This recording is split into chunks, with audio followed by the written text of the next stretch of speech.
মানে কাছে সবচেয়ে বেশি অত্যাচারিত হয় নিম্ন আয়ের মানুষজন, অটো ড্রাইভার, আংরি ব্যবসায়ী এরা।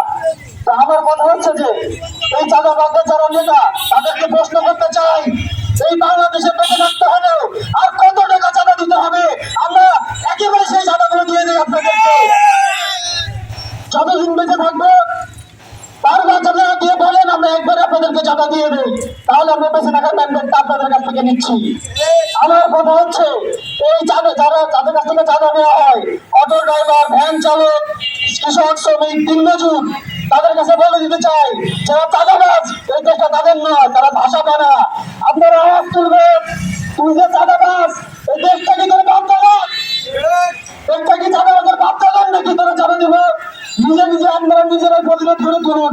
প্রত্যেকটা মানুষ, আপনি যদি ভোটার হয়ে থাকেন, এই দেশের নাগরিক হয়ে থাকেন, নিজের অধিকারের বিষয়ে নিজেকেই কথা বলতে হবে।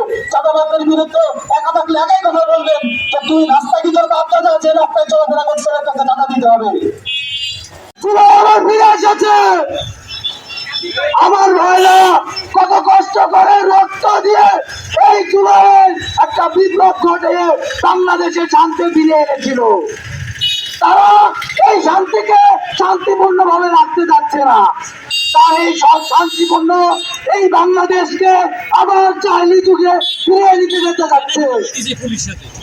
আমি বলতে চাই যারা ঊর্ধ্বতন রাজনীতিবিদ আছেন, আপনারা আপনার নেতা কর্মীদের শিকড় টেনে ধরুন, নাহলে জুলাই আগস্টের মতোই আপনাদের পরিণাম হয়ে উঠবে।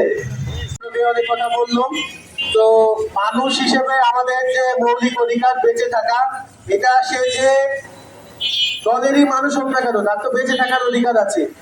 এখানে কালকে তিনটি ঘটনা ঘটেছে, এক যুবদল কর্তৃক, দুই যুবদল নিজে, আর তিন হচ্ছে মসজিদের ইমাম সাহেব। তো তিনজনই তিন ভিন্ন প্রকৃতির মানুষ, কিন্তু তারা তো বাংলাদেশের নাগরিক, তাদের মৌলিক অধিকার তো বেঁচে থাকার নাকি। এখন আমরা চাই বৈষম্য মুক্ত বাংলাদেশ করতে। এই যে বৈষম্যটা গড়ে উঠেছে, আমরা তা প্রতিহত করেছিলাম 24 সালে। যদি আবার এরকম বৈষম্য করতে থাকে তাহলে এরকম 24 আবার হবে।